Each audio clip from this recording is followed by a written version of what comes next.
ایک بندہ مومن پر اس کا مقام اچھی طرح واضح ہونا چاہیے۔ وہ جانے کہ خدا کی اس زمین پر وہ کس حیثیت سے موجود ہے۔ اسے یاد رہے کہ اللہ اور اس کے رسول کے ہاتھ میں ہاتھ دے کر اس نے اپنی کیا پوزیشن قبول کر رکھی ہے۔ اس مقام اور اس حیثیت کے تعین کے لیے فرمایا، بے شک اللہ نے مومنوں سے خرید لیا ہے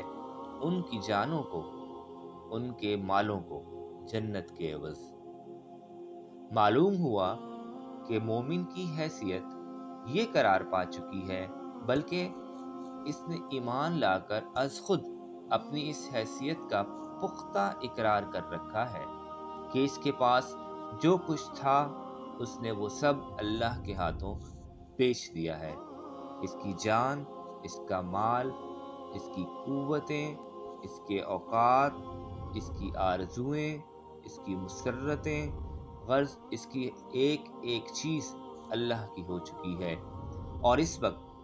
اگر اس کے پاس یہ چیزیں موجود ہیں تو اس کی ملک کی حیثیت سے نہیں بلکہ امانت کی حیثیت سے موجود ہیں۔ خریدنے والے نے اس کے پاس انہیں صرف اس لیے رکھ چھوڑا ہے کہ وہ انہیں چندے حفاظت سے رکھے،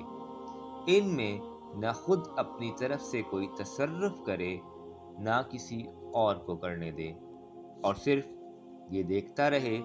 کہ ان کا خریدنے والا، انہیں اس کے پاس ودیعت رکھ چھوڑنے والا اور ان کا اصل مالک ان میں سے جو چیز جب بھی طلب کرے پوری دیانتداری سے وہ اسے اس کی خدمت میں حاضر کر دے، اور دل میں بھیجنے کی بجائے اس میں ایک اطمینان سا محسوس کرے کہ ایک امانت کا حق ادا ہو گیا اور اس کا ذمہ سر سے اتر گیا، نہ یہ کہ اس طلبی پر دل تنگ ہو، ٹال مٹول کرے، اور حق کے امانت ادا بھی کر دے